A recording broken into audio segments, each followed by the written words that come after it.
बचा था क्या? तो बॉयल्स लॉ पढ़ाया गया था, P प्रोपोर्शनल टू 1/V पढ़ाया गया था ना। एट कांस्टेंट क्या क्या होना चाहिए? एट कांस्टेंट क्या क्या कांस्टेंट होना चाहिए? टेम्परेचर एंड एन, बराबर है। इसको ऐसा भी लिखा जा सकता है, P इक्वल टू K/V। अब चलो in the terms of density कर सकते हैं हम लोग। Boyle's law in the terms of density. Boyle's law in the terms of density. तो जो जो लॉ में वॉल्यूम है उन सब में हम लोग डेंसिटी घुसा सकते हैं, याद रखना। जिस जिस लॉ में वॉल्यूम है उसमें हम लोग क्या घुसा सकते हैं? डेंसिटी। तो डेंसिटी का फॉर्मूला सब लोग जानता है, मास अपॉन वॉल्यूम।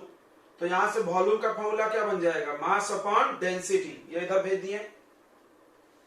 अब इस पुट कर दो इसको बॉयल्स लॉ में, put in law first equation, P equal to K/V।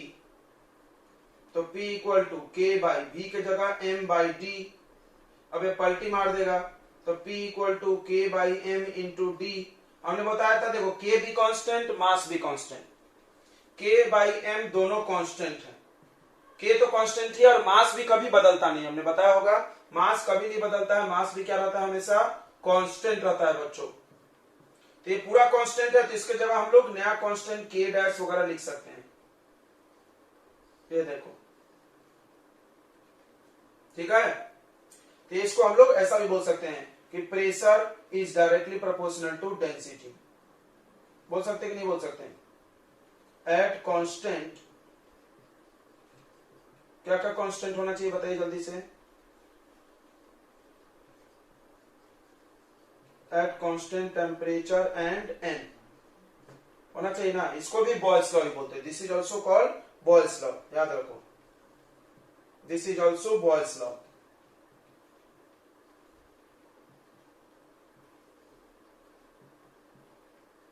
इसको भी हम लोग बॉयल्स लॉ ही बोलते हैं, ठीक है बच्चों? इतनी बात समझ में आ गई क्या? ओके। ग्राफ होगा, ग्राफ वगैरह पढ़ा दिया था हमने, नहीं? चलिए तो चार्ल्स लॉ पढ़ेंगे। चार्ल्स लॉ इतना हो गया, मिटा दें। अब देखिए इसके बाद होता है चार्ल्स लॉ बच्चों। दूसरा लॉ है अपना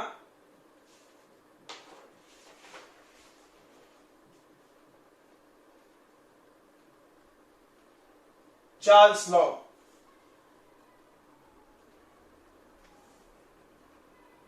ठीक है, चार्ल्स लॉ है। ये क्या है देखो ध्यान से, तुमको फिर से याद दिला रहे हैं हम। पीवी इक्वल टू एनआरटी पढ़ाया था हमने। उसमें हमने बताया कि पहला रिलेशन V और N का है, एवोगाड्रो। फिर क्या बताए थे? P और V का रिलेशन कौन सा? बॉयल्स। फिर अब किसका रिलेशन होगा? V और T का। किसका रिलेशन होगा? V और T का। तो यही है चार्ल्स लॉ, ठीक है, V और T का। जब V T रिलेशन निकालेंगे तो क्या क्या कांस्टेंट रखेंगे? P और N। क्या क्या कांस्टेंट रखेंगे? P और N। इसको हम लोग बोलेंगे VT रिलेशनशिप।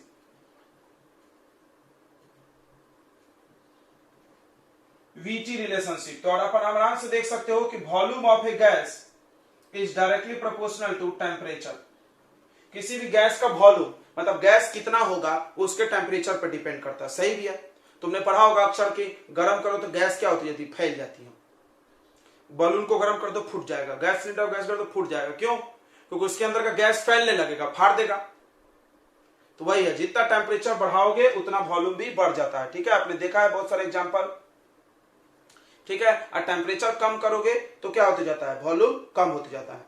ठंडा करोगे तो सिकुड़ जाएगा गैस, और गर्म करोगे तो फैल जाएगा। ये गैस का नेचर है। ठीक है, अब इसमें क्या क्या कांस्टेंट होगा? एट क्या क्या कांस्टेंट होगा बताइए? At constant pressure and N होगा ना कांस्टेंट? ओके, तो इसी का स्टेटमेंट हम लोग बना लेंगे। क्या? एट कांस्टेंट प्रेशर पे volume of a fix amount of gas, volume of fix amount of gas is directly proportional to its temperature. ठीक है, चलिए तो इसको लिख लेते हैं हम लोग। Is called Charles law. देखिए तो क्या बोलते हैं इसका स्टेटमेंट, इसी से स्टेटमेंट बना लीजिए। एट, देखो पहला वर्ड ये लोग हमेशा एट कांस्टेंट से चालू कर रहे हैं, तुम भी करो। at constant pressure the volume of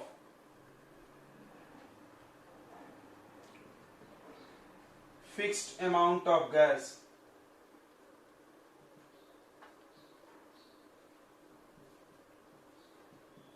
is directly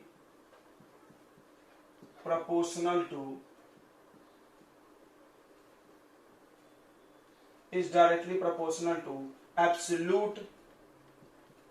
absolute temperature. ये एब्सोल्यूट टेम्परेचर क्या होता है?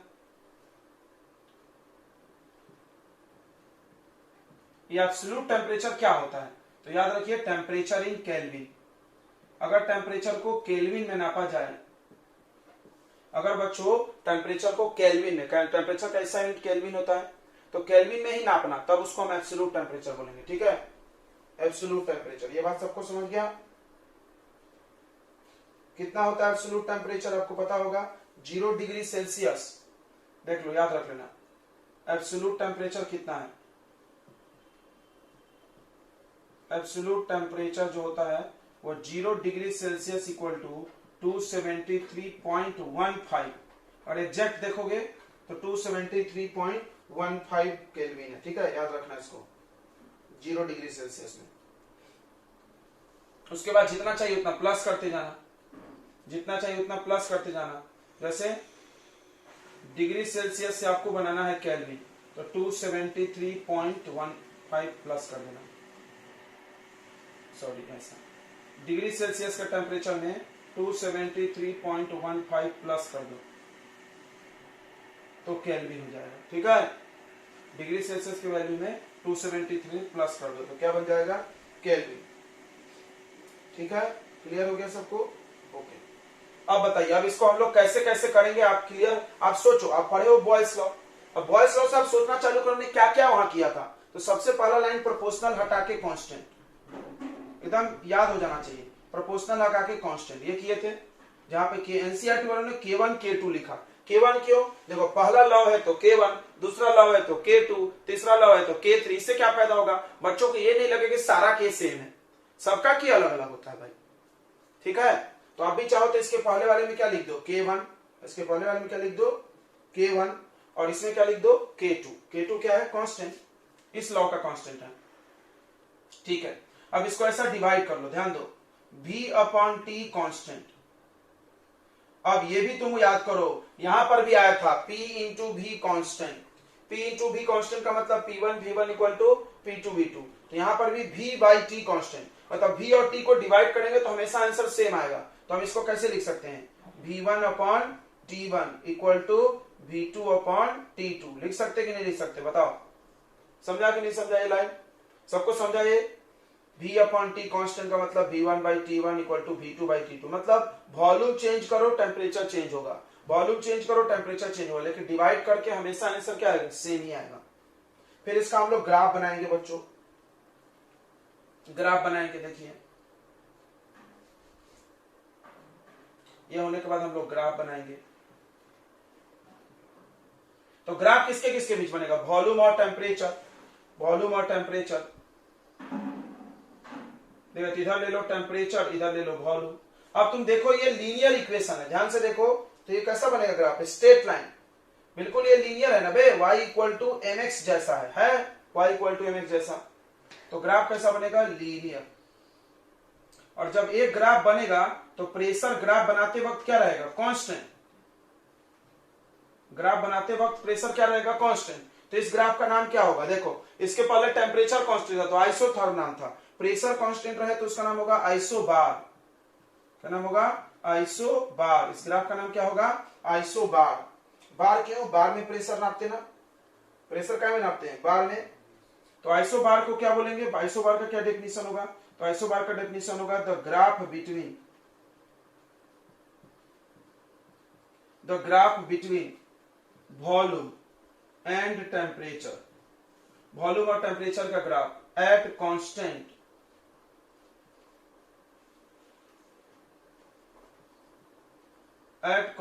प्रेशर is called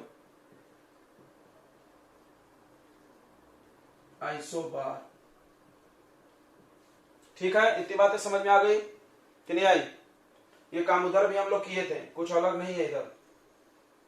जैसा बॉयल्स लॉ वैसा चार्ल्स लॉ वैसा, सारे लॉ एक जैसे हैं, बस आप ध्यान देंगे इसको। दो। अब एक बच्चा सवाल पूछेगा कि सर अगर प्रेशर बदले तो क्या होगा? इसके पहले वाले लॉ में हमने टेम्परेचर बदला था तो ग्राफ का क्या बढ़ रहा था? स्लोप बढ़ रहा था ना, ग्राफ ऊपर ऊपर जा रही थी। तो देखो अगर यहां पर आप प्रेशर बढ़ाओगे बच्चों, यहां पर प्रेशर बढ़ाओगे तो स्लोप घटेगा। अब क्यों घटेगा हम वो भी बता रहे हैं, ध्यान दो इधर। देखो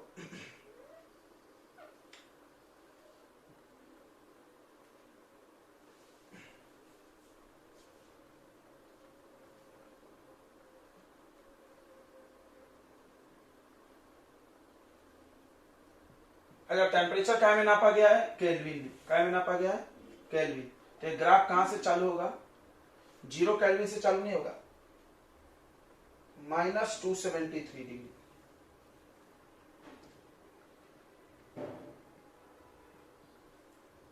-273 डिग्री केल्विन मतलब 0 डिग्री सेल्सियस। तो ये 0 से चालू हुआ डिग्री में, तो 0 से डिग्री जब 0 होगा तो केल्विन उस वक्त कितना होगा? नहीं, एक सेकेंड, 0 डिग्री नहीं, हाँ डिग्री में -273 से चालू करो। ऐसा क्यों सर? तो देखो जब डिग्री में -273 होगा तो केल्विन में कितना होगा? 0। नहीं समझा? अरे यार देखो जब डिग्री 0 होता है तो ये +273, तो इसको कितना कम करोगे कि ये 0 हो जाए? -273। कितना करो? -273। तो -273 डिग्री से बनाइए तो यहाँ 1 केल्विन होगा, क्योंकि टेम्परेचर केल्विन में रखोगे तो 1 से रखना होगा ना, 0 फिर 1 ऐसा। समझा कि नहीं समझा बताइए?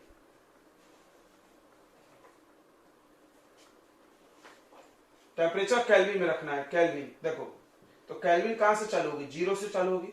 0 केल्विन, 0 केल्विन करने के लिए डिग्री में कितना वैल्यू होगा? -270। ज्यादा समझो मत यार, तुम सीधे समझो 0 केल्विन, फिर आगे 500 200 400 600 ऐसे बढ़ता जाएगा।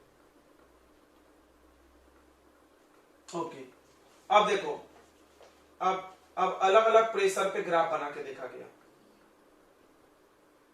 P1 P2 P3, ये अलग अलग प्रेशर पे ग्राफ बना है, ध्यान से समझना। अलग अलग प्रेशर पे ग्राफ बना है। अब यहां पर जो ग्राफ का स्लोप होगा, यहां पर जो ग्राफ का स्लोप होगा वो कितना होगा? V/T। तो इन तीनों में प्रेशर ज्यादा कौन होगा? P1 ज्यादा होगा। यानी अगर प्रेशर बढ़ा रहे हो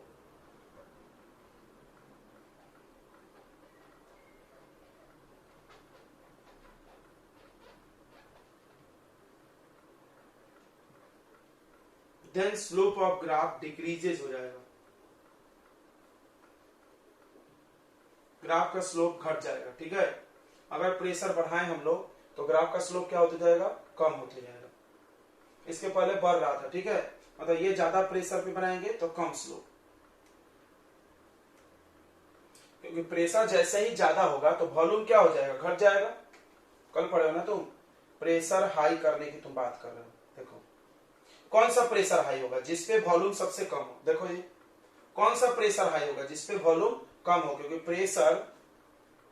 प्रेशर हाई का मतलब वॉल्यूम लेस, वॉल्यूम लेस का मतलब प्रेशर हाई। क्लियर हो गया? क्लियर हो गया? P1 हाई क्यों है? P1 is more because volume is less, volume कम है। समझ में आ गया? देखो P1 में वॉल्यूम देखो कम है, इतना है। P2 में वॉल्यूम ज्यादा है, P3 का वॉल्यूम और ज्यादा है। तो वॉल्यूम ज्यादा होने का मतलब प्रेशर पक्का कम होगा। क्लियर है? ओके, चलिए एक डेफिनेशन है absolute zero temperature.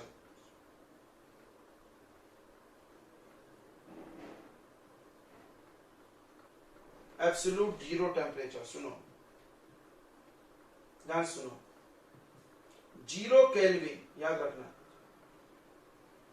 0 kelvin temperature is called 0 kelvin जब टेम्परेचर होगा उसको बोलते हैं हम लोग एब्सोल्यूट जीरो टेम्परेचर। तो डिग्री में कितना होगा उस समय, ध्यान सुनना, जब 0 केल्विन होगा, जब 0 डिग्री केल्विन होगा तो डिग्री में होगा -273.15 degree Celsius.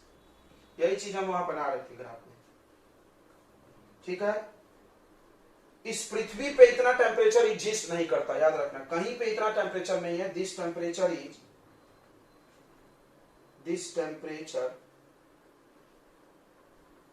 Is hypothetical. Hypothetical मतलब काल्पनिक, हाइपोथेटिकल मतलब काल्पनिक, होता नहीं है ऐसा, बस सोचा गया कि कम से कम कितना होगा तो इतना होगा। This temperature is hypothetical, do not exist on earth.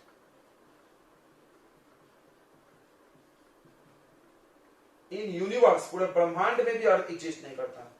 अर्थ पे भी लिख सकते हो तो, ठीक है। तो किसी भी चीज का टेम्परेचर 0 केल्विन नहीं हो सकता है, समझ में आ गया। 0 टेम्परेचर तुम केल्विन में नापते हो, बट 0 किसी का नहीं हो सकता है, याद रखना, असंभव है। इसीलिए कोई कोई जब इसका ग्राफ बनाता है, बच्चों ध्यान से समझना, एक एक प्रेम से समझाएंगे हम तुमको। कोई कोई इसका जब ग्राफ बनाता है बच्चों, कोई कोई जब इसका ग्राफ बनाता है तो ये क्या करता है ना, एकदम ध्यान से समझना,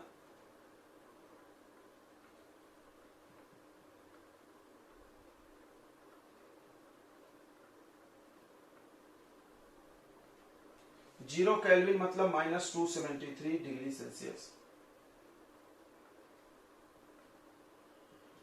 तो कोई कोई क्या करता है, 0 से लेकर के 100 केल्विन तक डॉट लाइन बनाता है।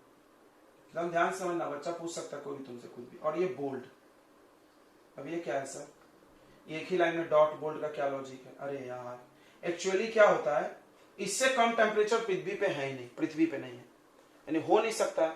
हो नहीं सकता और तुमने बना दिया, इसीलिए हमने इसको कौन सा लाइन बनाया है, 0। मतलब इतना वाला ग्राफ कोई जरूरी नहीं होगा, ठीक है। किसी भी एक्सपेरिमेंट से ये वैल्यू नहीं निकलेगा, इसके आगे ही निकलेगा।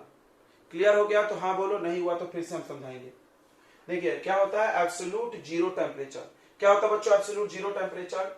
नाम से समझ रहे हैं, एब्सोल्यूट मतलब केल्विन, जीरो मतलब जीरो। अभी हम तुमको यहाँ पे बोले थे एब्सोल्यूट मतलब क्या होता है, एब्सोल्यूट मतलब टेम्परेचर इन केल्विन। जब टेम्परेचर को केल्विन में नापा जाए तो हम टेम्परेचर को क्या बोलते हैं उस समय, एब्सोल्यूट बोलते हैं। क्या बोलते हैं, एब्सोल्यूट बोलते हैं। क्लियर हो गया। और हम एब्सोल्यूट जीरो टेम्परेचर बोले तो इसका मतलब एब्सोल्यूट मतलब केल्विन, जीरो मतलब जीरो, जीरो केल्विन। तो जब केल्विन जीरो होगा, तुम ध्यान से समझो यार, ये जानते हो तुम, क्या जानते हो कि डिग्री से केल्विन बनाना है, डिग्री से केल्विन बनाना है तो 273.15 प्लस करो, अब केल्विन से डिग्री बनाना है तो 273.15 क्या करो, माइनस। तो बताओ जीरो केल्विन है, इसको डिग्री बनाएंगे तो माइनस करेंगे 273.15, जीरो में से इतना माइनस करो, यही आएगा। यानी जीरो केल्विन इक्वल टू होता है -273.15 डिग्री सेल्सियस। क्लियर हो गया। ये टेम्परेचर, इतना कम टेम्परेचर माइनस में है, देखो ये पूरे ब्रह्मांड में कहीं नहीं है ही नहीं, यानी ये हो ही नहीं सकता है। इसीलिए इसको हाइपोथेटिकल बोलते हैं, ये एग्जिस्ट नहीं करता है। इसीलिए ग्राफ कभी भी जीरो केल्विन से नहीं बनेगा। बट फिर तो मैथ्स का रूल गलत हो जाएगा। मैथ का रूल क्या बोलता है, y इक्वल टू mx। ये ग्राफ कहां से जाना चाहिए, ओरिजिन से जाना चाहिए। फिर ये बात गलत। साइंस तो भाई मैथ्स के रूल से चलती जरूर है, लेकिन ये नहीं जबरदस्ती लगा दे, भाई है ही नहीं पृथ्वी पे, कहां से लगा दें। तो हमने इसको क्या किया, डॉटेड बना लिया और इधर क्या बना लिया, बोल्ड, क्योंकि ये ग्राफ इधर से इधर बनेगा संभव है, हम लोग एक्सपेरिमेंट करके बना सकते हैं। ये कोई बोले कि ये वाला ग्राफ बना के दिखा दो, एक्सपेरिमेंट करके दिखा दो, मतलब ऐसा कर दो कि टेम्परेचर जीरो हो उस समय वॉल्यूम जीरो हो जाए, ऐसा करके दिखा दो। बोलेंगे नहीं कर सकते हम लोग, किसी भी हालत में ऐसा कर नहीं सकते। तो कोई बोले ग्राफ क्यों बनाया हो, तो मैथ के हिसाब से बनाया भाई। मैथ बोलता है y इक्वल टू mx का ग्राफ ओरिजिन से जाएगा, तो हमने भी ले गए। ठीक है, आ गया समझ में, तुम बताओ कि नहीं आया। चलिए अब बताइए, Charles law in terms of density कर लेंगे। Charles law in terms of density, तो इसमें भी वॉल्यूम है, इसमें भी वॉल्यूम है, जहां जहां वॉल्यूम है वहां हम लोग क्या डाल सकते हैं, डेंसिटी। तो कैसे करेंगे, वॉल्यूम के जगह क्या डाल देंगे, मास बाई डेंसिटी। बड़े आराम से बन जाएगा, आप करके देखिएगा एक बार, नोट कर लीजिए फटाफट। हो गया नोट?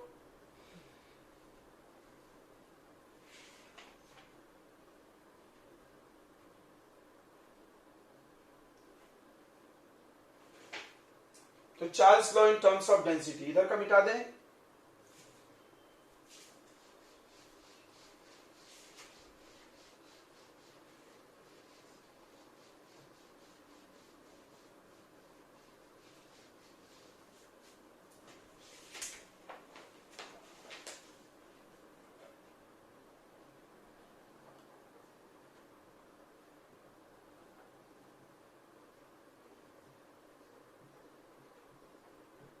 आप इसको ट्राई करो बच्चों खुद से।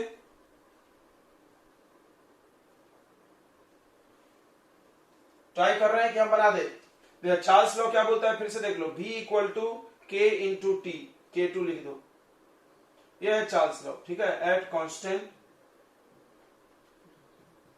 कांस्टेंट प्रेशर एंड एन, ठीक है।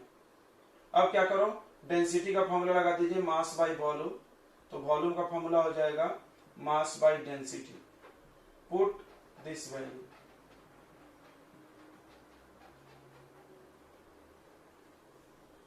तो mass by density equal to K2 into T.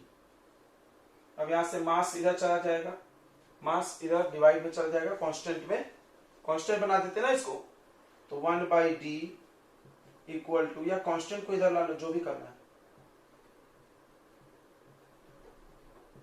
तो K2/m, ये कांस्टेंट होगा कि नहीं होगा? होगा, बिल्कुल होगा यार। मास कांस्टेंट, ये भी कांस्टेंट, कांस्टेंट कांस्टेंट गायब हो गया, तो कांस्टेंट कांस्टेंट मिलकर नया कांस्टेंट हो गया। अब ये कांस्टेंट हटाओगे तो ये प्रोपोर्शनल बन जाएगा, तो 1/d प्रोपोर्शनल टू t। इसको सीधा कर लो, ऐसा लिख लो, t प्रोपोर्शनल टू 1/d। मतलब अगर टेम्परेचर बढ़ाएंगे तो डेंसिटी घटेगा, सही है। किसी भी चीज को गर्म करो तो पतला हो जाता है, ठंडा करो गाढ़ा हो जाएगा। गाढ़ा डेंसिटी यानी गाढ़ापन होता है। तो दैट इज, अगर टेम्परेचर इंक्रीज होगा, if temperature of gas increases at constant pressure,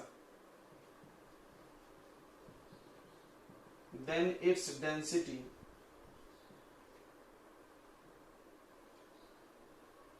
decreases।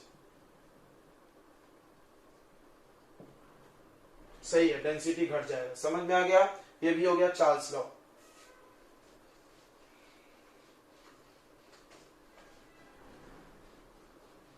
ठीक है, इसको आप चाहो तो ऐसे भी लिख सकते हो, देखो ये भी हो गया, इसको आप ऐसे भी लिख सकते हो ना, क्या, density into temperature equal to constant. तो ये इधर मल्टीप्लाई हो जाएगा, ये इधर डिवाइड, तो कांस्टेंट। सही है, समझ में आ गया? कोई डाउट है? किसी को कोई डाउट है तो बोलेंगे, नहीं तो हम लोग अगले लॉ में चले जाएंगे। इसके क्वेश्चंस कर लेते हैं, चलिए एक दो। तो बहुत आसान सवाल है, कुछ इसमें रॉकेट साइंस नहीं है। अभी आपने जो लॉ पढ़ा उसके हिसाब से ये दो फॉर्मूले होंगे, एक V1/T1 इक्वल टू V2/T2, ये फॉर्मूला लग सकता है, और दूसरा डेंसिटी में लग सकता है, डेंसिटी इंटू टाइम था, तो D1/T1 इक्वल टू D2/T2। यही दो फॉर्मूले हैं जो दोनों के दोनों चार्ल्स लॉ के ही हैं। ठीक है, न्यूमेरिकल बनाने के लिए 1122 वाला ही यूज होता है, ये बात दिमाग में डाल लिया तुमने। बाकी पढ़ सकते हो तुम, लेकिन न्यूमेरिकल उसमें थोड़ी बनेगा, इससे बनेगा। तो चलिए देखो यहाँ क्या बोल रहा है, वॉल्यूम ऑफ 500 ml, हम तुमको बताए थे कल, सेंटीमीटर क्यूब मतलब ml। चलो कोई दिक्कत नहीं, यहाँ पे सब यूनिट ठीक है। तो पहले वॉल्यूम दिया है, यानी V1 दिया है 500 सेंटीमीटर क्यूब। उस समय टेम्परेचर जो था वो 100 था। देखना थोड़ा सा कॉमन सेंस ही बनता है। कैलकुलेट टेम्परेचर, टेम्परेचर बताओ कितना है। व्हेन इट्स वॉल्यूम बिकम 100, जब इसका वॉल्यूम 100 हो जाए, तो अपना दिमाग चला के बस ये बताओ कि आंसर 100 से ज्यादा आएगा कि कम आएगा, बताइए, थोड़ा सा सोच के बताइए, क्या आएगा, 100 से ज्यादा कि कम? जल्दी बोलो। देखो यार तुम लोग दिमाग ही नहीं लगा रहे हो। ये लॉ क्या बोलता है? कम आएगा। Very good, very good. Volume is directly proportional to temperature, ये लॉ बोलता है। वॉल्यूम बढ़ेगा तो टेम्परेचर भी बढ़ेगा, वॉल्यूम घटेगा तो टेम्परेचर भी घटेगा। तो देखो वॉल्यूम 500 से 100 हो गया, यानी क्या हुआ, कम हुआ, तो टेम्परेचर भी क्या होगा, कम होगा। ये कॉमन सेंस से भी चल जाता है काम, बट आंसर पता नहीं चलेगा। आंसर के लिए आप चाहे आंसर ही पता चल सकता है, थोड़ा दिमाग लगाएंगे तो थोड़ा सा। चलो कोई बात नहीं, हम लोग बना लेते हैं। फॉर्मूला है अपने पास V1/T1 equal to V2/T2। V1 रख दो 500 और T1 100 रख दिए, हो गया गलत। क्यों, हमने क्या बोला था, एब्सोल्यूट टेम्परेचर। एब्सोल्यूट टेम्परेचर कहाँ में होता है, केल्विन में। तो इसमें कितना प्लस कर दो, 273। क्या प्लस कर दो, 273। कितना आ जाएगा, जो एग्जैक्ट होता है 273.15, बताया ना हमने अभी, एकदम सही सही। बट यही यूज करोगे तो भी चलता है, आंसर आ जाता है। हो जाएगा 373। V2 है 100, T2 पता करना है। तो देखो ये इधर क्रॉस हो जाएगा, ये इधर,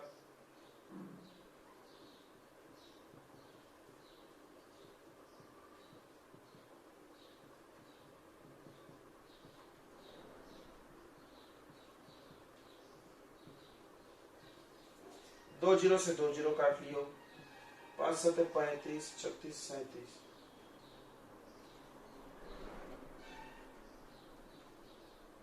तो 46.6 केल्विन, केल्विन में आंसर आएगा क्योंकि हमने टेम्परेचर केल्विन में रखा है। समझ में आ गया, आंसर आ गया। चलिए तो नेक्स्ट क्वेश्चन देखते हैं हम लोग बच्चों, दूसरा नंबर क्वेश्चन। दूसरा नंबर क्वेश्चन में क्या है,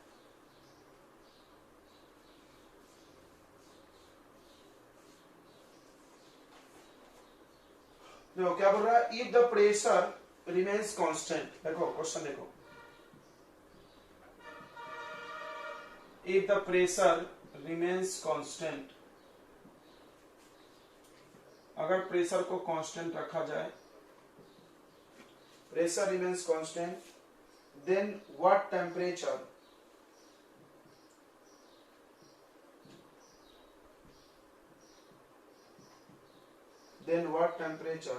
volume of any gas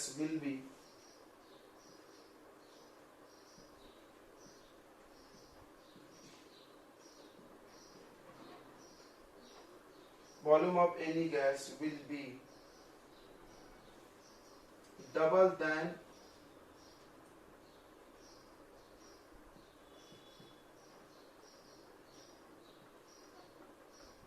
that of 0 degree Celsius. 0 degree Celsius पे जो वॉल्यूम था,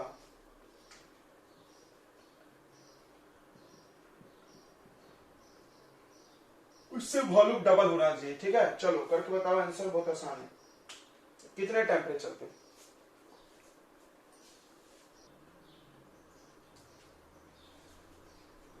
चलो देखो तो क्या बोल रहा, if the pressure remains constant, मान लो प्रेशर सेम रहे हर जगह, ठीक है, व्हाट टेम्परेचर विल, कितने टेम्परेचर पे, टेम्परेचर पूछा है, volume of any gas will be double, volume जो हो जाएगा डबल होगा, किसका, जो उसका 0 पे था। तो मान लो उसका 0 पे वॉल्यूम V था, अब इसको V2 लिखो। टेम्परेचर पूछा है, वॉल्यूम दिया है, तो एट 0 डिग्री, ध्यान से सुनो, at 0 degree Celsius, 0 degree Celsius पे लेट, मान लो कि वॉल्यूम V है। तो देखो V1 का वैल्यू V शुरुआत में, और टेम्परेचर उस समय कितना मानोगे, 0 डिग्री सेल्सियस, मतलब इसमें कितना प्लस कर दो, 273। तो कितना आ रहा है, 273 केल्विन। मतलब ये पूछना चाह रहा 273 पे वॉल्यूम V है, तो कितने टेम्परेचर पर 2V होगा। बहुत आसान, देख लो क्या formula, V1/T1 equal to V2/T2, खत्म। V1 V, T1 273, V2 2V, T2 पता नहीं, V से V मर गया, एक बार में क्रॉस कर दो, तो T2 इक्वल टू आ जाएगा 2 इंटू 237, डबल, 237 का डबल कितना आ जाएगा सब, 14, 273 हाँ 273 होगा भाई।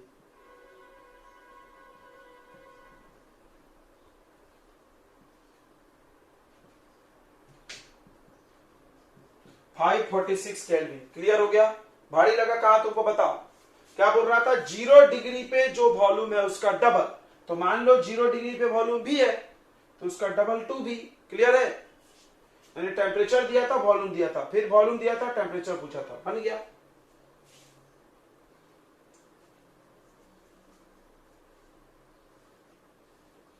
चलो आगे बढ़ा जाए।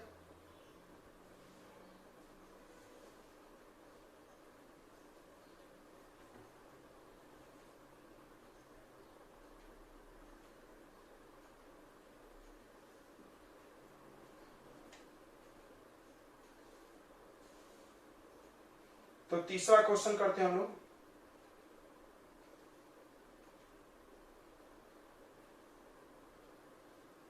तो क्या बोल रहा है, at temperature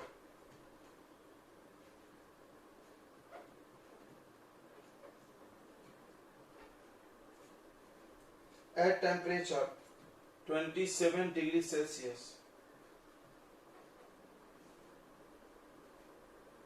the pressure of 25 metre cube gas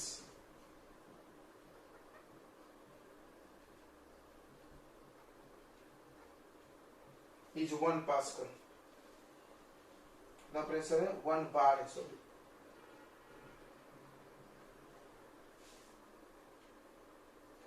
If the pressure kept constant and temperature,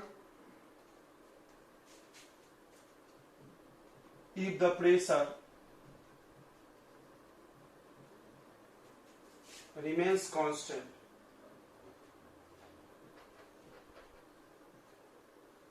pressure constant मिले एंड अगर प्रेशर कांस्टेंट मिले, ठीक है,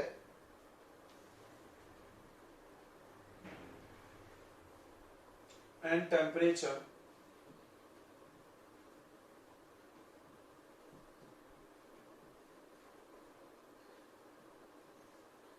इंक्रीज कर दिया जाए, टेम्परेचर इंक्रीजेस टू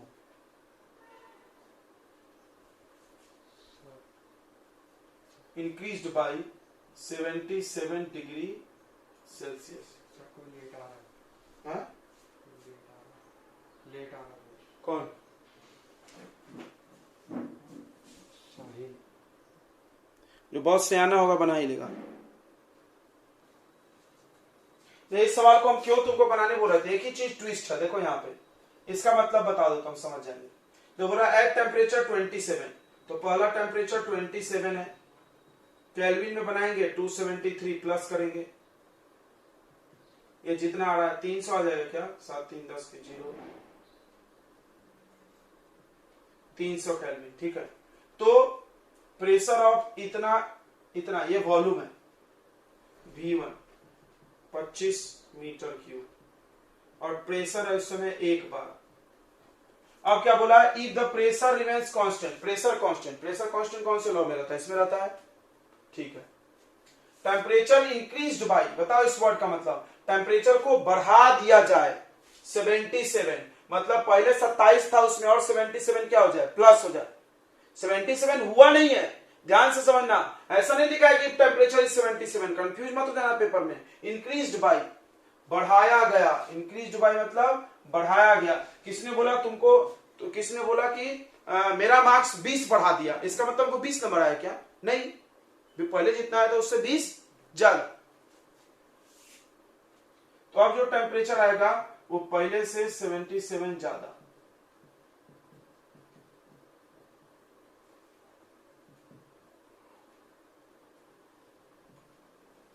प्लस कर दो ये,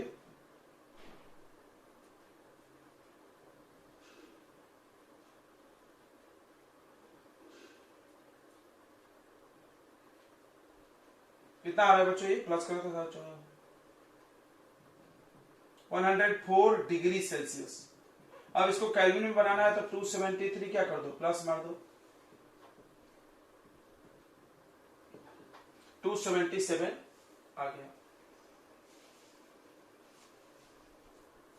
कुछ गड़बड़ हो गया क्या, 2 आएगा कि 3 आएगा,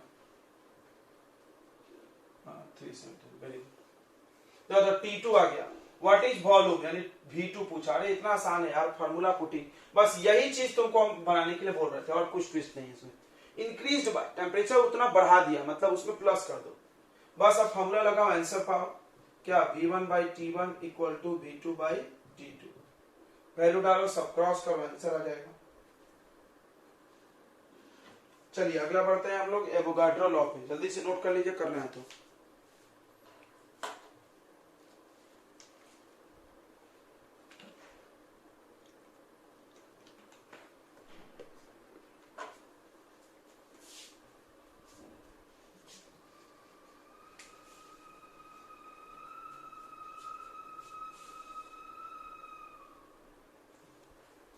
एवोगाड्रो लॉ पढ़ना है तो फिर से हम याद दिलाते हैं, PV इक्वल टू NRT। पहला A फॉर एवोगाड्रो आता है, पहला क्या आता था, A फॉर एवोगाड्रो, और V से चालू करना था, तो V is directly proportional to N। तो इसका लॉ है V is directly proportional to N।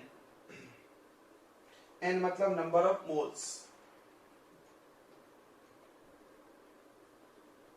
अच्छा एक बात और समझे, एक बात और समझे, आपको यह भी पता होगा कि नंबर ऑफ पार्टिकल्स की जो संख्या है वो मोल मल्टीप्लाई एवोगाड्रो नंबर है। मतलब मोल ज्यादा तो नंबर ऑफ पार्टिकल ज्यादा, तो क्या हम बोल सकते हैं कि number of particle is directly proportional to mole? बिल्कुल बोल सकते हैं।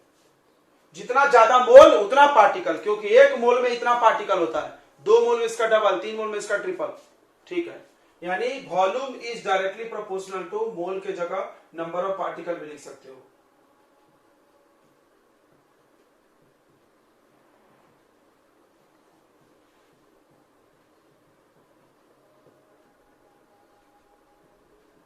Volume is directly proportional to number of particle. But क्या क्या कांस्टेंट होना चाहिए बताइए, क्या क्या कांस्टेंट होना चाहिए, आप वहां से देखिए इस लॉ में से। V और N का रिलेशन है प्रेशर और temperature, at constant temperature and pressure. तो इसका स्टेटमेंट ऐसा है, प्रोपोर्शनल का नहीं है। उन्होंने क्या बोला, eight constant temperature and pressure equal amount of gas contains equal number of particle. समझना मेरी बात, मेरी बात समझना। ये एक बक्सा है, एकदम सेम टू सेम दूसरा बक्सा है, और एक और सेम टू सेम तीसरा बक्सा है। तीनों बक्से का वॉल्यूम 100 ml है। तो बार बार बता रहे हैं, गैस में बक्सा का ही वॉल्यूम ले लिया जाता है, यानी इक्वल वॉल्यूम है तीनों में। क्या है, इक्वल। हमने इसमें भरा ऑक्सीजन गैस, कौन सा गैस भरे, ऑक्सीजन। इसमें भरे हाइड्रोजन गैस, और इसमें भरे H2O गैस, वेपर बना के। तुमको क्या लग रहा है, H2O बड़ा बड़ा होगा और H2 छोटा छोटा होगा, तो ये ज्यादा समाएगा, ये कम समाएगा? गलत, गलत। ये लॉ क्या बोल रहा है, इसमें जितने पार्टिकल होंगे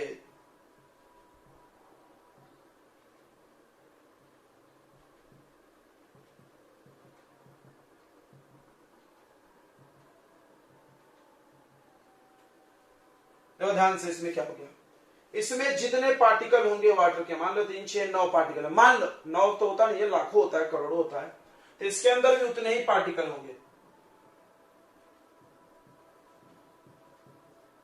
इसके अंदर भी उतने ही पार्टिकल होंगे, ठीक है, याद रखना। यही ये लॉ बोलता है। क्या बोलता है कि अगर size of container same same रहे, अच्छा एक बड़ा डब्बा लेंगे, छोटा, तो बड़ा वाला में ज्यादा होगा, छोटे वाले में कम होगा, ये बात सच है। लेकिन अगर एक ही साइज के बहुत सारे डब्बे ले लें और अलग अलग गैस डालें, तो सब में बराबर पार्टिकल की संख्या बराबर आएगी। उनको गिनोगे तो जितना पार्टिकल, इसमें 9 9 9, तो सब में 9 पार्टिकल्स है, दिख रहा है तुमको?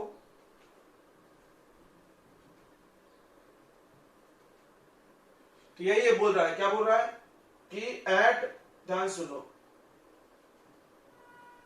Eight constant temperature and pressure, at constant temperature and pressure equal volume of all gases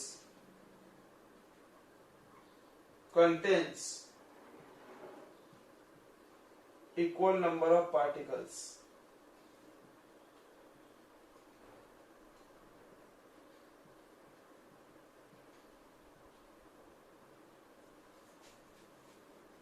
contains equal number of particles। ठीक है, समझ गया? मतलब ये देखो, इसमें इसमें इसमें तीनों में कितने पार्टिकल है? 9, और वॉल्यूम तीनों का क्या है? इक्वल।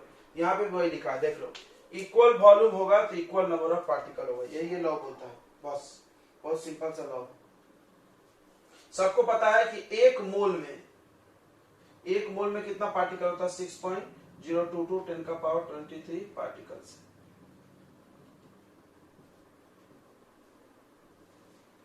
चलो एक चीज और जान जाओ कि अगर मॉलिक्यूलर मास चाहिए तो 2 टाइम्स ऑफ वेपर डेंसिटी, ये बता दिया हमने।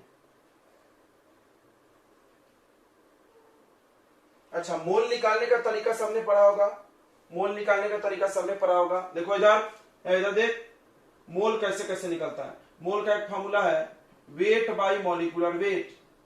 वेट ऊपर क्वेश्चन में दिया रहता है ग्राम में, नीचे रखो, और नीचे रखो मॉलिक्यूलर वेट। मॉलिक्यूलर वेट कैसे होता है? जो भी फार्मूला उसमें सबका वेट क्या कर दो? प्लस। जैसे H2O तो हाइड्रोजन का 2, ऑक्सीजन का 16। क्लियर है? दिमाग में रखो, बार बार नहीं बताएंगे। ये मोल का फॉर्मूला है। दूसरा मोल का फॉर्मूला क्या है बच्चों? ध्यान दो, दूसरा मोल का फॉर्मूला है, जल्दी से बताइए, दूसरा मोल का फॉर्मूला क्या है? 11.2 लीटर या 11.4 लीटर डिवाइडेड बाय मोल।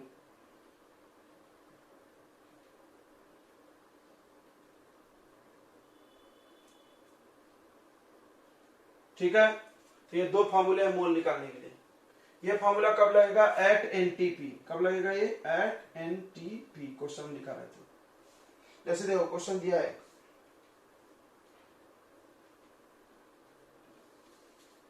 एक क्वेश्चन दिया हुआ है, ठीक है, इसमें कि ऐसे बनाए होगे तुम पहले चैप्टर में। देखो क्वेश्चन क्या है? Determine the number of moles इन, देखो इधर, find number of moles in 11.4 liter 11.4 liter of nitrogen gas। देखो तो फिर क्वेश्चन है इसी पे, find the number of mole. Mole का फॉर्मूला लिख दो, ऊपर लिख देंगे वेट या वॉल्यूम, जो भी लिखो कोई फर्क नहीं पड़ेगा। Volume upon molecular weight. देखो इधर वेट कितना है? वेट यानी वॉल्यूम, वॉल्यूम ये लिखा हुआ है इतना लीटर। मॉलिक्यूलर वेट कितना है? क्या क्वेश्चन में लिखा है? क्वेश्चन में नाम दिया होगा N2 गैस, N2 नाइट्रोजन। एक नाइट्रोजन का मॉलिक्यूलर वेट कितना होता है? 14। 2 का कितना होगा? 28। कितना मोल आ गया? देख लो। ठीक है, इतनी बातें समझ गई? ये मोल्स निकल गया, नंबर ऑफ मोल्स, ये मोल्स की संख्या। ठीक है, 11.4 डिवाइडेड बाई 22. सॉरी, हाँ ठीक है, ये 11.4 नहीं होता यार, गलत कर दो, 22.4 होता है, सही है ना? 22.4 divided by mole, 22.4 divided by mole, या मोल डिवाइड बाई 22.4 है क्या? उल्टा हो गया, मोल नहीं, वॉल्यूम।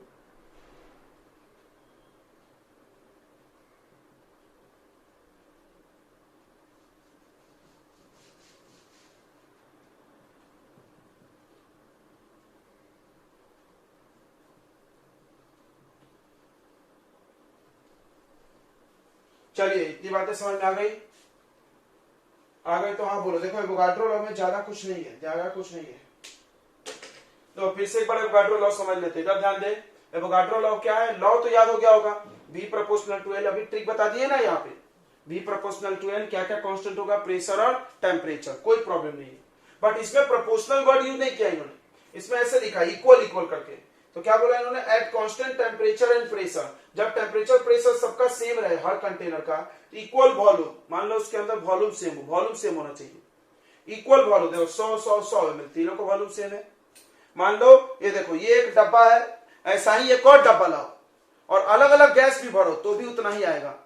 ये बड़ा अच्छा है, गैस के साथ है, पानी के साथ नहीं है। अब देखो तुझे एक एग्जांपल बताते हैं, जैसे ये एक डब्बा लो, इसमें डामर भरो, तो डामर गाढ़ा है, वो नहीं ज्यादा नहीं समाएगा, लेकिन पानी भरो, पानी ज्यादा समाएगा। ठीक है, क्लियर है ना? ये लिक्विड में नहीं लग रहा है लॉ, ये लॉ लिक्विड में नहीं लग रहा, किसमें लग रहा है? गैस में। मतलब आप ऐसे ऐसे 5 बोतल लो, इसमें ऑक्सीजन गैस भरो, इसमें हाइड्रोजन, इसमें कुछ दूसरा, सब में गैस बराबर बराबर संख्या आएगी, काउंट करो। पार्टिकल गिनना, मोल इक्वल नहीं आएगी। तो हो सकता है इसमें 10 मोल आए, इसमें 20 मोल, इसमें 50 मोल, लेकिन पार्टिकल इक्वल आएगी। अच्छा, मोल इक्वल आएगा तभी पार्टिकल, सॉरी, मोल इक्वल आएगा। क्या इक्वल आएगा? मोल इक्वल आएगा। मास इक्वल नहीं रहेगा। हाँ, मास इक्वल नहीं रहेगा, मोल इक्वल रहेगा। वॉल्यूम भी इक्वल नहीं रहेगा। हो सकता है इसमें 1 लीटर भरे, इसमें 2 लीटर भरे, इसमें 3 लीटर, वॉल्यूम अलग अलग होगा, लेकिन मोल सेम होगा और पार्टिकल सेम होगा। मोल भी सेम होगा। देखो, मोल और पार्टिकल एक ही होते हैं। देखो, अभी हम यहाँ बता रहे थे ना, मोल और पार्टिकल क्या होता है? एक ही होता है दोनों। अगर ये सेम है तो ये भी सेम रहेगा। चलो इधर देखो, तो वही बोल रहा है। तो यहां पे लिखा हमने V प्रोपोर्शनल टू मोल, और मोल जो होता है वो किस पे डिपेंड करता है? नंबर ऑफ पार्टिकल पे। क्यों? नंबर ऑफ पार्टिकल का फॉर्मूला होता है मोल मल्टीप्लाई एवोगाड्रो नंबर। अभी सिखा रहे थे हम यहाँ पे कि एक मोल में इतना पार्टिकल, तो 2 मोल में इसका डबल, 3 मोल में इसका ट्रिपल, तो n मोल में कितना? इतना। यानी नंबर ऑफ पार्टिकल और मोल का रिलेशन कैसा? Directly proportional. हटा लो कांस्टेंट, तो कांस्टेंट क्या होता है? संख्या। कांस्टेंट हटा देंगे तो इक्वल संख्या बन जाएगा, प्रोपोर्शनल। तो उसी रूल के हिसाब से आप इसको यहां पुट कर दो। स्मॉल एन हटा के कैपिटल एन। स्मॉल एन क्या दिखाता था? स्मॉल एन दिखाता है मोल्स। कैपिटल एन क्या दिखाता है? Number of particles. Number of particles. तो ये आ गया ऐसा, V proportional to number of particle at constant temperature and pressure. यही लिखा हुआ है यहाँ पे। क्लियर हो गया? क्लियर हो गया सबको? कि हाँ ना बताओ, नहीं हुआ तो पूछ सकते डबल भी।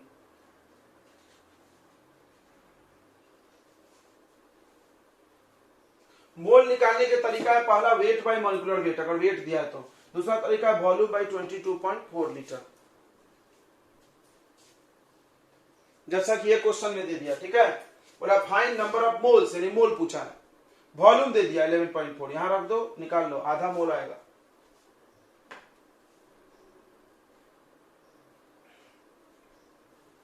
चलो आगे बढ़ा जाए। अब अगला है गे-लुसाक लॉ। इसमें ग्राफ व्राफ नहीं है, इसमें ग्राफ व्राफ नहीं है, क्योंकि नंबर ऑफ पार्टिकल का क्या ग्राफ बनाओगे? पार्टिकल की संख्या गिन नहीं सकते हम लोग। चलिए मिटा दें, इसमें ग्राफ नहीं है क्योंकि तुम पार्टिकल को गिन नहीं सकते, देख नहीं सकते। तो ग्राफ कैसे बनाओगे? ग्राफ कैसे बनाया था? रीडिंग लेके। रीडिंग लेके मतलब हम टेम्परेचर बढ़ा के देखेंगे वो कितना बढ़ा घटा।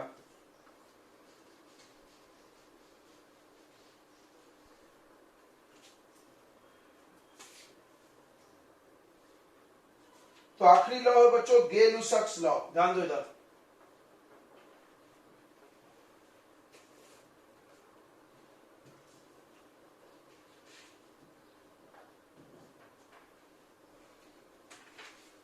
गे-लुसाक लॉ, ध्यान से सुनो, साइंटिस्ट का ही नाम था गे-लुसाक। फिर से एक क्वेश्चन लिखेंगे हम इधर साइड में, पीवी इक्वल टू एनआरटी। एकदम रट जाए तो बोलना छोड़ देंगे। पहला ये है V प्रोपोर्शनल टू है, दूसरा ये है, तीसरा ये है, तो चौथा कौन सा है? P proportional to temperature. Clear है? ओके, यही ये बोल रहा था। The pressure of a gas is directly proportional temperature at constant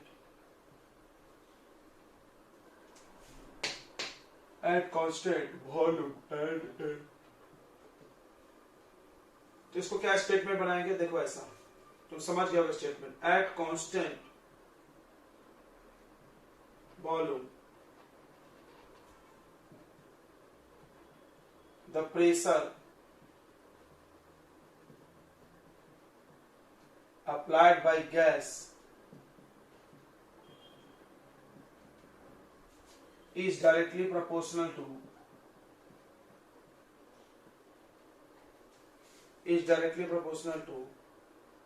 temperature। ठीक है, समझ में आ गया? ये स्टेटमेंट लिखे, ये तो हर कर रहे हैं ना। At constant volume the pressure of applied by a gas is directly proportional to its temperature.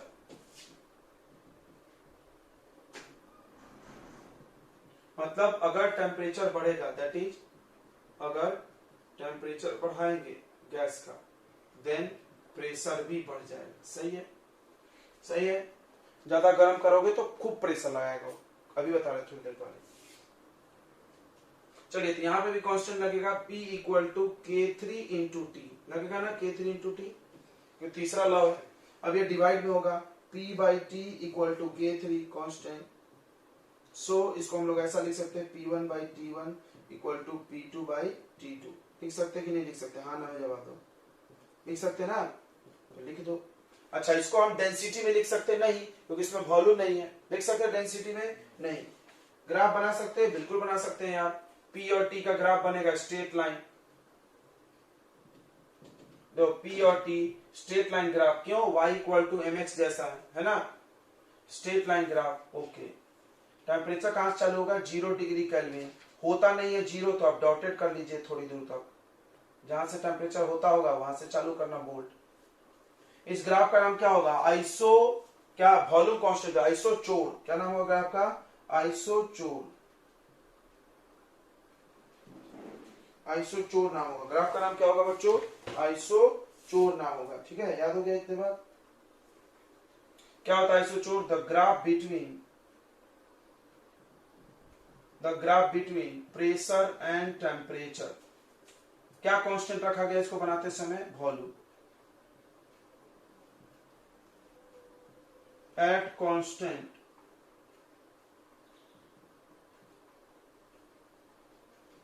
Volume is called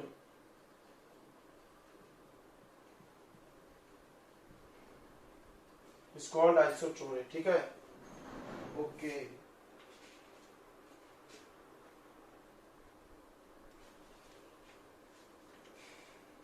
इतनी बातें समझ गए, नोट कर लिया आपने। अब अलग अलग टेम्परेचर अगर लिए तो देखो इधर, तो हर में हम पढ़ा रहे, पहले एक पे फिर अलग अलग। अब मान लो हम अलग अलग वॉल्यूम पे बनाए,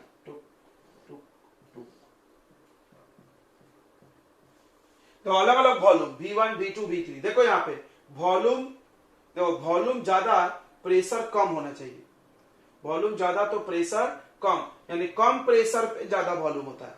तो तुम देख के बताओ, देखो इधर टुक टुक टुक, देखो ये V3 का प्रेशर है, ये V2 का प्रेशर है और V1 का। जिसका वॉल्यूम जितना कम उसका प्रेशर उतना ज्यादा। नहीं सॉरी, सही बोल रहे हैं क्या? हाँ सही बोल रहे हैं, प्रेशर वॉल्यूम उल्टा है। फिर से सुनो, जितना वॉल्यूम कम उतना प्रेशर ज्यादा। तो किसका सबसे वॉल्यूम कम और प्रेशर ज्यादा है? प्रेशर ज्यादा वॉल्यूम कम नहीं है, प्रेशर कम प्रेशर ज्यादा वॉल्यूम कम। सही है? नहीं, ये वॉल्यूम कम होगा क्योंकि इसका प्रेशर क्या है? ज्यादा। तो कौन ज्यादा होगा वॉल्यूम? बताइए कौन से ज्यादा होगा? तो प्रेशर कम, ये प्रेशर कम है तो वॉल्यूम ज्यादा, तो V3 ज्यादा होगा V2 से और V1 से। तो बोला क्यों? क्योंकि इस वॉल्यूम पर प्रेशर लेस है। मेरी बात समझो, यहां पर प्रेशर 10 है, यहां पे 20, यहां पे 30। तो तुम बताओ किस वक्त प्रेशर सबसे कम है? 10 पे। 10 पे जो वॉल्यूम है वो सबसे ज्यादा होगा। क्लियर हो गया? अभी शिकायत है, प्रेशर वॉल्यूम उल्टा है। क्लियर हो गया? तो हाँ बोलो। तो सबसे कम प्रेशर यहां पे है, उस वक्त वॉल्यूम V3 है, तो वॉल्यूम सबसे ज्यादा। समझा कि नहीं समझा? हाँ ना बोलो बच्चों, समझा कि नहीं समझा? नहीं समझा तो ना भी बोल सकते हो, तुम पूछ सकते हो, हम डबल एक्सप्लेन कर देते जाएंगे कोई भी चीज। बोलो आ गया समझ में ये चीज? तो ये था गेल-लुसाक लॉ। कौन सा लॉ? गेल-लुसाक लॉ। गेल-लुसाक लॉ वॉल्यूम में है? नहीं है, वॉल्यूम नहीं है इसमें। वॉल्यूम नहीं है तो डेंसिटी नहीं आएगा। क्लियर हो गया? तो हाँ बोलो। कितने? 4 लॉ पढ़ा दिया हमने। पहला Boyle's law, PV relationship, Charles law, PV. फिर अगला क्या आएगा बताइए? ये पहला लॉ है एवोगाड्रो लॉ, ये दूसरा लॉ, तीसरा लॉ वॉल्यूम टेम्परेचर, हाँ, चौथा लॉ प्रेशर टेम्परेचर। ठीक है, चारों लॉ हो गया। ओके, अब हम लोग इन चारों लॉ को मिला करके बनाएंगे gas law, ideal gas equation. ये समझ में आ गया? तो हाँ बोलो। नहीं आया? बोल नहीं रहे तुम लोग यार, कहां चले वैसे? एक होता है आइडियल गैसेस और दूसरा होता है रियल गैस।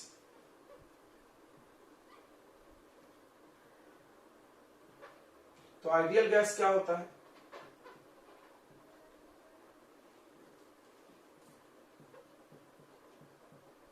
तो जो हम बताएंगे पॉइंट डिफरेंस नोट कर लेना। तो आइडियल गैस क्या होता है? तो आइडियल गैस उसको बोलते हैं वैसा गैस जिसके पार्टिकल्स के बीच में कोई फोर्स नहीं लगना चाहिए, असंभव, लगना ही नहीं चाहिए।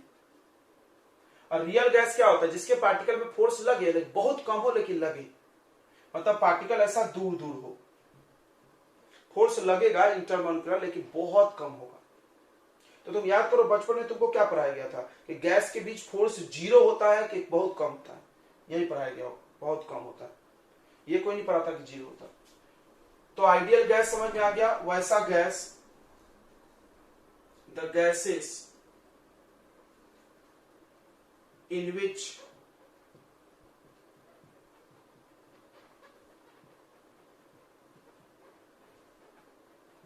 intermolecular forces are 0। और इसमें वेरी लेस होगा। इसमें क्या लिखना? Intermolecular forces are very less. Okay, अगला सुनो। आइडियल गैस सारे गैस लॉ को ओबे करते हैं हमेशा। देखो, दे ऑलवेज या दे ओबे ऑल गैस लॉज। अभी गैस लॉ पढ़े थे क्या? 4 लॉ पढ़े थे। कौन कौन लॉ बताओ? चार्ल्स लॉ, सॉरी पहला बॉयल्स का है, बॉयल्स लॉ, उसके बाद चार्ल्स लॉ, उसके बाद एवोगाड्रो लॉ, उसके बाद गे-लुसाक्स लॉ।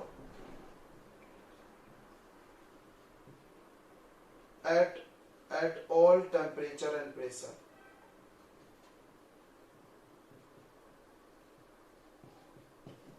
मतलब किसी भी टेम्परेचर प्रेशर पे ये गैस लॉ को हमेशा पालन करेगा। आइडियल गैस ये कभी कभी पालन करेगा, ठीक है। दे ओबे, गैस लॉ पालन करते हैं कभी कभी, गैस लॉ ओनली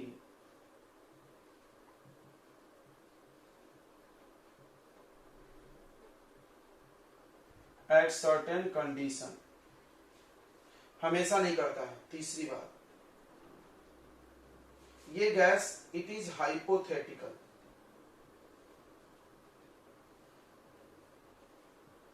सुन लेना, हाइपोथेटिकल वर्ड का मतलब होता है काल्पनिक। जैसे तुमने सुना होगा आइडियल पुरुष कौन थे? भगवान राम। तो भगवान राम तो कहानी में होते हैं, हकीकत में होते हैं क्या? उसी तरह आइडियल गैस, सब कुछ परफेक्ट वाला गैस कौन सा है? कहानी में, हकीकत में नहीं होता है, ठीक है। लेकिन पढ़ाया तो जाएगा आइडियल ही। कोई भी एग्जाम्पल देगा तो किसका देगा? देखो भगवान राम जैसा होना चाहिए, हम लोग होना चाहिए ना, उनके ऐसा सज्जन वीर सब। बट कोई है क्या वैसा? है, होना चाहिए, ये बात तो मानेंगे, लेकिन कोई है? उसी तरह आइडियल गैस मतलब एक अच्छा गैस, सब बिहेवियर उसका परफेक्ट होना चाहिए। बट हकीकत में कोई गैस ऐसा होता नहीं। सब कोशिश करते हैं कि हम उसके सब बने, कोशिश, ट्राइंग।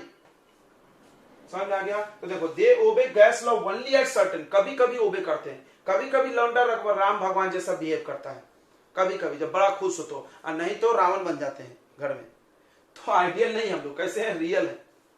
क्यों? हम लोग कभी कभी बड़े अच्छे रहते हैं, बाकी हमेशा तो अच्छे नहीं रहते, एकदम गारंटी है। ये क्या बोल रहा? हमेशा कसम खा लो हम हमेशा एकदम राम भगवान बन के रहेंगे। तो भाई राम ही है तो कहानी में ही रहो, हमेशा हकीकत में नहीं हो सकता। तो यह हाइपोथेटिकल है और इट इज रियल।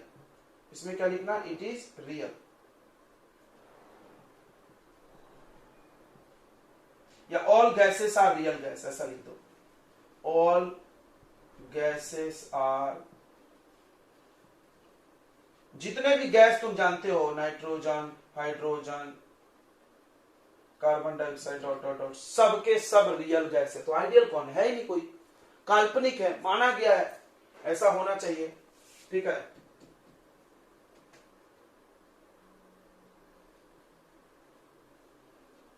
अगला देखो, आइडियल गैस इक्वेशन वाला है। आइडियल गैस इक्वेशन है पीवी इक्वल टू एनआरटी, और रियल गैस इक्वेशन भी है। रियल गैस इक्वेशन क्या है? तो P ये प्लस करना पड़ेगा, क्या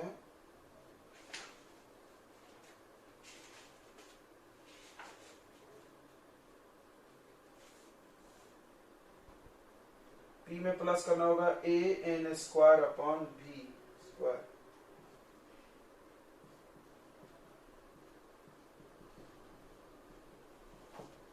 तो ये है रियल गैस इक्वेशन, ध्यान है। चलिए, तो ये हो गया आइडियल गैस और रियल गैस में डिफरेंस। सुनो, हमने सिर्फ शॉर्ट में लिखा है वेरी लेस, बाकी सब तो पूरा लिख दिया। तो आइडियल गैस क्या होता है? वैसा गैस जिसके बीच का मॉलिक्यूल के बीच का कोई फोर्स हो ही नहीं।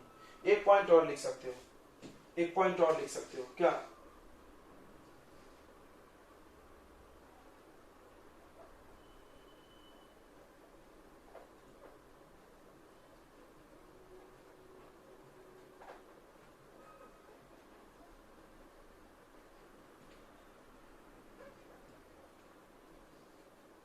तो ये क्या बोलता है? सुनो, इधर ध्यान दो। जैसे कोई गैस है, इसको, ये गैस है, सुनो,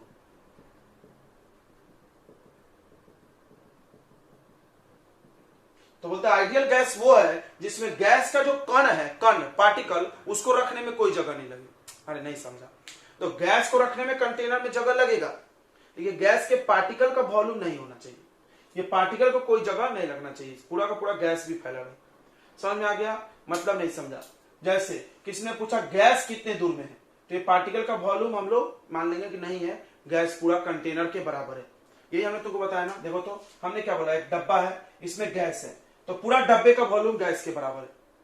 तो पार्टिकल के वॉल्यूम को क्या मान लिया उन्होंने? नेग्लिजिबल नहीं है वो। पार्टिकल के वॉल्यूम को हम ले नहीं रहे, हम किसका वॉल्यूम ले रहे हैं? डब्बे के वॉल्यूम को। क्लियर हो गया? तो आइडियल गैस में भी प्रॉब्लम है कि volume of particles of ideal gas is zero. Ideal gas के पार्टिकल्स का वॉल्यूम क्या होता है? जीरो होता है। उसका वॉल्यूम माना ही नहीं किया, मान लिया गया इसका कोई वॉल्यूम नहीं होता है। ठीक है, आगे समझ में इतनी बातें? उसमें लिख लेना पार्टिकल्स का वॉल्यूम होता है।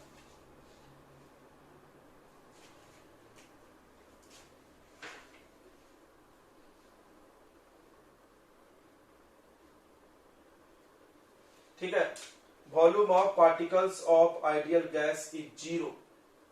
Volume of particles of ideal gas is zero. यहां पर जीरो नहीं होता है।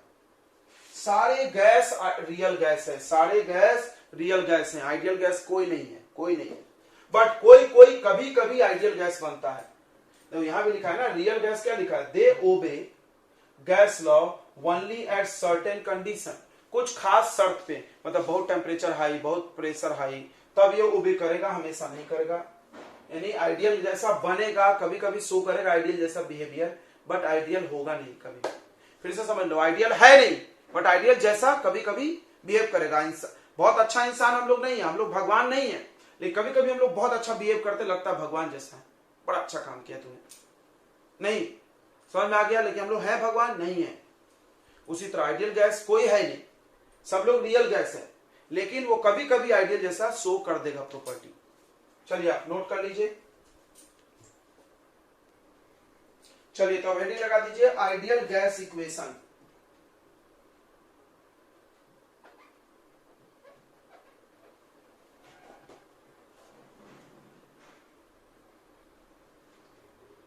तो आइडियल गैस इक्वेशन क्या है? तो ध्यान से सुनो, the equation formed by combination of three gas laws। तीन गैस लॉ को कंबाइन किया गया। देखो, पहला बॉयल्स लॉ,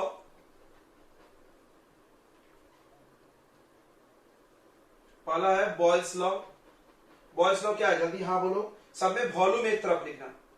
बॉयल्स लॉ ऐसा है, देखो, pressure proportional to 1 by volume. तो हम इसको ऐसा भी तो बोल सकते हैं, volume proportional to 1 by pressure, बिल्कुल बोल सकते हैं। क्या क्या कांस्टेंट था? जल्दी झटाझट बोल दो। कांस्टेंट क्या क्या? Temperature and N. ओके, सही है, बॉयल्स लॉ। उसके बाद बॉयल्स लॉ के बाद आता है बच्चों Charles law.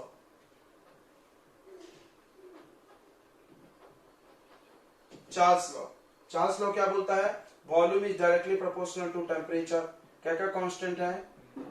Constant, pressure and N. सही है। उसको आता है एवोगाड्रो लॉ, एबीसी, राइट? तीन लॉ ले लो। इसमें वॉल्यूम प्रोपोर्शनल टू क्या था, n था ना, n था कि नहीं था, ये एवोगाड्रो लॉ। इसमें क्या क्या कांस्टेंट था, कांस्टेंट क्या क्या था, pressure and temperature. Very good. चलिए इन सबको कंबाइन कर दीजिए।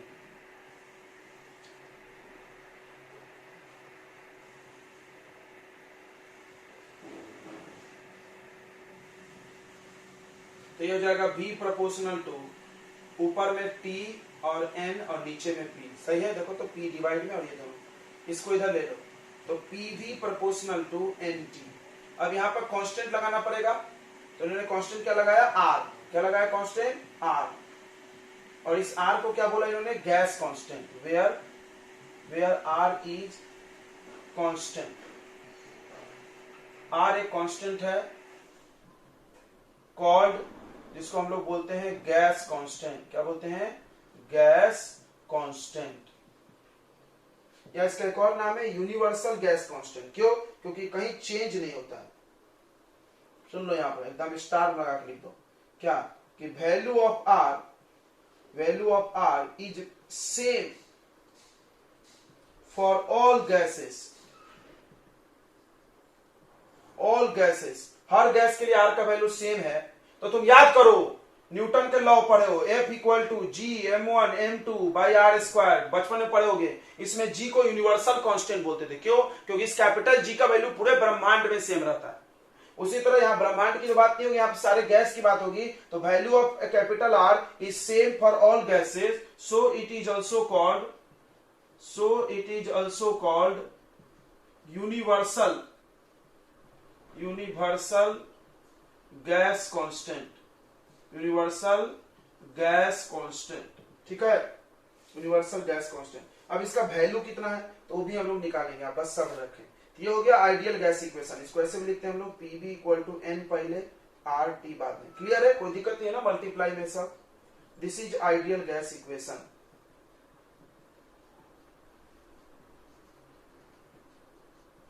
तो तुम देखो, आइडियल गैस इक्वेशन इन्हीं तीनों लॉ से मिलकर बना है। इसीलिए हम तुमको बोलते थे कि ये याद कर जाओ तो सारे लॉ याद हो जाएंगे, बोलते थे कि नहीं।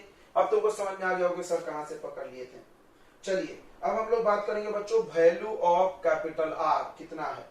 R को क्या बोलते हैं हम लोग, R को क्या बोलते हैं बताइए, R को गैस कांस्टेंट बोलते हैं। अब वैल्यू ऑफ R हेडिंग लगा दीजिए, वैल्यू ऑफ R, या वैल्यू ऑफ R मतलब गैस कांस्टेंट। गैस कांस्टेंट का वैल्यू कैसे निकलेगा, देखिए इधर। तो R का फॉर्मूला अगर आप यहां से बनाओगे तो R का फॉर्मूला हो जाएगा PV अपॉन NT। R का वैल्यू हो जाएगा PV अपॉन NT। अब हम लोग क्या करेंगे, STP का कंडीशन लगाएंगे। किसका कंडीशन लगाएंगे, STP बताया था हमने कल, स्टैंडर्ड टेम्परेचर प्रेशर। आप कॉपी में देखिए क्या होता है STP का कंडीशन लगा करके हम लोग R का वैल्यू निकालेंगे। आप जल्दी से बता दीजिए क्या होता है। R का वैल्यू निकालने के लिए हम STP की बात क्यों करेंगे, बड़ा अच्छा सवाल तुमने पूछा, हम तुमको जवाब देते हैं। देखिए आप मोल चैप्टर पढ़े होंगे पहला, उसमें हमने पढ़ाया था कि जब STP की हालत होती है तो दुनिया के हर गैस के 1 मोल का वॉल्यूम 22.4 लीटर होता है। अभी लिखे थे फॉर्मूला, फिर से सुन लो कि एट STP पर कोई भी दुनिया का गैस हो, कोई भी गैस हो, इसीलिए हम बोले हर गैस के लिए सेम, कोई भी गैस हो, volume of 1 mole of gas, 1 mole gas का वॉल्यूम उस वक्त 22.4 लीटर ही भरेगा। इसीलिए STP यूज किया। नहीं समझा सर, देखो STP क्या है, मतलब हमने क्या किया कि हमने कोई भी गैस लिया, उसका टेम्परेचर कर दिया 0, प्रेशर कर दिया हवा के बराबर, और फिर उसका वॉल्यूम नापे तो 22.4 है। कोई भी गैस लाए और ऐसा करे तो उसका वॉल्यूम कितना आ रहा था, 22.4 लीटर। 1 मोल गैस का वॉल्यूम, कितने का वॉल्यूम, 1 मोल। 1 मोल कितना होता है, वो एवोगाड्रो नंबर के बराबर उसमें पार्टिकल होना चाहिए, 6.022 10 का पावर 23 पार्टिकल। उतने गैस को जब मिलाया गया तो कितना वॉल्यूम आ रहा था, 22.4। इसीलिए R के वैल्यू को इसी वक्त निकाला गया ताकि हर गैस के लिए सेम R आ जाए। समझ में आया मेरी बात तो हाँ बोले, नहीं आया तो ना बोले। या क्या समझ में नहीं आया आप वो भी बताएं। फिर से हम बता दें कि एसटीपी स्टैंडर्ड टेम्परेचर प्रेशर या एनटीपी नॉर्मल टेम्परेचर प्रेशर पे हर गैस के 1 मोल का वॉल्यूम, 1 मोल गैस अगर लाओगे तो इतना वॉल्यूम होगा। इसी वक्त निकाला गया इसको ताकि हर जगह सेम आ जाए हर गैस के लिए। ये बात यहां पे स्टार लगा के लिख लीजिए। क्या लिख लीजिए? वी नो दैट, हम लोग जानते हैं कि volume of 1 mole of gas, all gases, ऐसा लिखो, volume of 1 mole of all gases at STP is 22.4 litre. कोई कोई बुक में 22.7 भी देता है, कोई बुक में 22.4 भी देता है। ठीक है, इतनी बातें समझ में आई तो बताओ। ये बात सबको आ गया समझ में कि नहीं आया? जल्दी बोले, बोलो यार, बोलो, हाँ ना बोलो। तो ये आपका एक कॉमन लाइन है, कहावत है, आप इसको रट सकते हो, ये रटना भी पड़ेगा। अभी थोड़ी देर पहले हमने फॉर्मूला लिखा था, देखो रे बच्चा, 1 मोल का वॉल्यूम 22.4, 2 मोल का इसका डबल, 3 मोल का इसका ट्रिपल, बराबर बराबर एक नहीं बराबर। ओके, तो अभी हम तुमको फॉर्मूला लिख के दिए थे, मोल इक्वल टू, क्या लिख के दिए थे मोल का फॉर्मूला बताइए? 22 वॉल्यूम डिवाइडेड बाई 22.4। सही है। वॉल्यूम जब 22.4 होगा तो कट के 1, वॉल्यूम जब 11.2 होगा तो कट के कितना आएगा? आधा मोल। सही है, ये फॉर्मूला इसी से बना है। ओके, अब सुनो, अब इसी डाटा को यूज करिए। तो अब आप बताइए, आर के फॉर्मूले में आपको क्या क्या पता चल गया? प्रेशर पता चल गया, प्रेशर 1 atm होगा। एसटीपी पे, एसटीपी की हालत चल रही है ना, कौन सी हालत चल रही? एसटीपी। एसटीपी पे प्रेशर हम कल ही बताए थे, कितना होता है? 1 atm। ध्यान से देखना, यहां पे कल की ज्ञान जरूरत पड़ेगी। ओके, टेम्परेचर कितना होता है बताइए? 0 डिग्री सेल्सियस। प्रेशर 1 atm और मोल कितना है उस समय? 1 मोल। और वॉल्यूम कितना है उस समय? 22.4 लीटर। इसको डिग्री सेल्सियस में नहीं रख सकते, केल्विन में बनाना पड़ेगा। तो क्या प्लस करोगे? 273 केल्विन। तब हम लोग आर का वैल्यू निकाल सकते हैं उसमें पुट करके, एकदम प्रेम से कराएंगे हम लोग। तो आप इसको ना घर जाके इसमें पुट करिएगा और आर का वैल्यू निकालिएगा, पहला काम। दूसरा, अब आप इसको चेंज करो, एटीएम को चेंज करो, एटीएम को चेंज कर दो बच्चों बार में या पास्कल में। आता है ना करने? कल सिखाए थे ना बे। एटीएम को बार में या पास्कल में बदल दो। बार में बदलोगे तो 1.01 ऐसा 325 बार था।